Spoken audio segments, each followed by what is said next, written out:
go.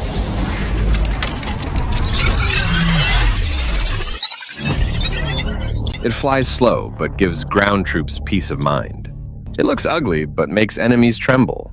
These are the sexiest stats of a fighter jet. Official code, A10. Soldiers call it their heartbeat from the sky. Today, we gut this warthog. To see how it survived half a century of bullet rain and made generations of GIs say, "When I hear the bird, I stand tall." Forget the face for a second. Listen to the heartbeat. The A-10's theme song comes from the GAU-8 Avenger cannon. Normal jet design, build plane, add guns, draw the aerodynamics first, and then find space for weapons. The A-10 did it backwards. Put the GAU-8 in the center of the blueprint, then build a plane around it. The nose is literally a 7-barrel rotating hole. Each barrel has its own bolt and breech, held by a camtrack housing at the bottom center. Once fired, the barrels rotate, the bolt engages the track, completing the load, lock, fire, and eject cycle in one rotation. Insane fire rate, capable of 4,200 rounds per minute. But to save barrel life, officials had to limit it to 3,900 rounds per minute. That iconic sound comes from sheer speed. If artillery is acoustic guitar, GAU-8 is death metal solo.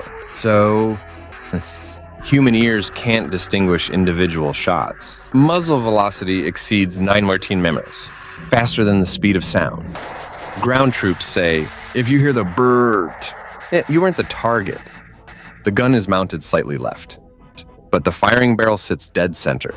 To cancel recoil torque, the muzzle is offset 2 degrees left, aligning thrust with the center of gravity. Simple terms, even shooting left, the plane flies straight because at 4,200 RPM, this gun generates an 80 kN of recoil force. That's 8.6 tons of pushback.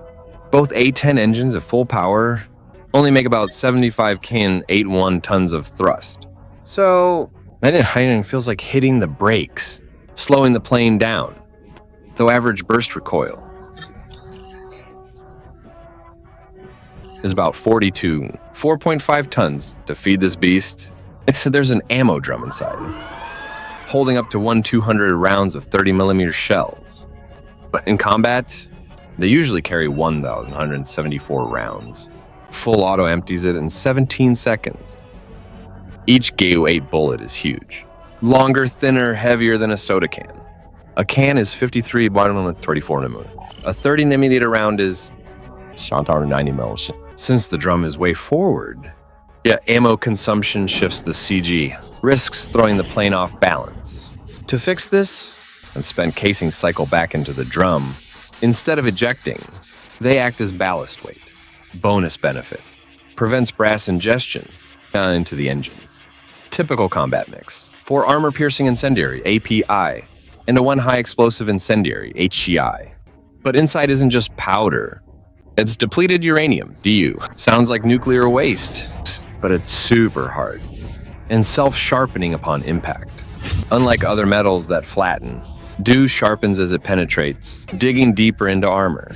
Fragments burn on contact with air, igniting ammo and fuel inside. Devastating to armored vehicles. Designers joke other planes carry guns. We put wings on a gun. It's not just the GAU-8. The A-10C and has 11 hardpoints, carrying up to 757 clays of ordnance. Nswans, a flying arsenal, 8 under the wings, 3 under the belly. Massive payload, laser and GPS guided bombs, AGM-65 Maverick missiles, 70mm Hydra rockets, even AM-9 Sidewinders for defense. Equipped with the Pave Penny tracker, the ANAS-35V laser spot tracker, standard since 1978, used on A-10s, A-7s, A-4s. It doesn't shoot lasers, only receives them, detecting reflections from ground or other designators, guiding the pilot and to drop paveway laser-guided bombs, now replaced by advanced pods like the Lightning. made by Northrop Grumman. Designated in AAQ-28. Combining laser designation, ranging, and multi-sensors for pinpoint targeting. Extreme loadout. 10 to 500 Libby bombs. 2 defense missiles with fuel tank. Total weight, 8 tons. Like throwing a light tank into the sky. Infantry joke. Calling an A-10 is like... It's like online shopping. Pick anything, free shipping. April 6, 2003. NW of Baghdad, Iraq. In a sandstorm. 7 minutes changed a battalion's fate. Target, Tarmaya Bridge. Visibility 1.5 miles. U.S. Task Force 269 pinned down by an Iraqi armored battalion. T-72s and BMPs attacking. Radio crackles, hog driver inbound. 2 A-10Cs enter at 30 m altitude, 370 km, hugging the ground. Pilot Lieutenant Colonel Strasburger. And in 7 minutes, gunned down 3 T-72s. 1 turret blown 3 m high. Fired 6 Mavericks. Flipping 6 APCs, rocket salvos, and turned infantry positions into infernos. Pulled 7.3 Gs in the turn. The titanium tub took 3 23mm hits. Just scratched the paint. Mission done. TF-269 counterattacked. Cleared by next day. Battalion commander reported, F-15 scenes are great, but the A-10 is pure fantasy. When it's overhead, my men will charge anything. Pilots don't sit in chairs. They sit in a titanium bathtub. Mixing safety with modern tech. A-10C cockpit bubble canopy, 240-degree view. Under the seat, 13 titanium plates. Total 540 kilo. Withstands 23mm AP rounds. Up front, and 2 5.5-inch color displays. Map, radar, TV guidance at a click. HOTA stick combines F-16 grip and F-15 throttle. Shoot, move, talk, without lifting a hand.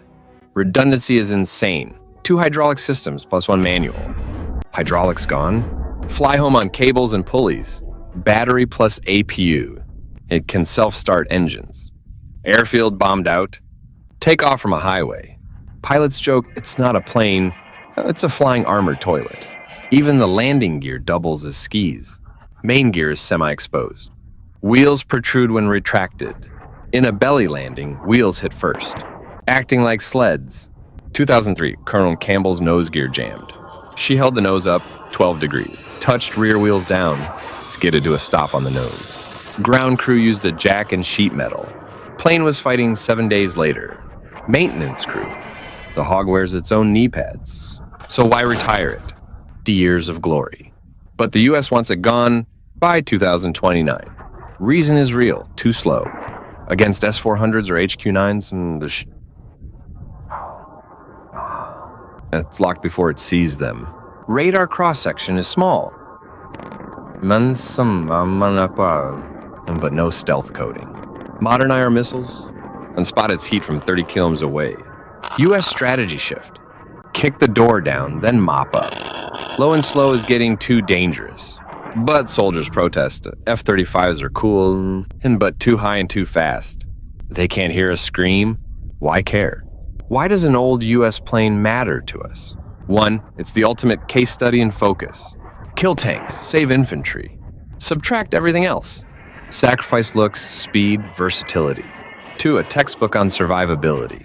Twin tails, titanium tubs, and manual backups. Rule number 1, bring the pilot home. 3, it proves high tech isn't always best. The best weapon fits the battlefield. Next time you see news of a new mock-busting jet,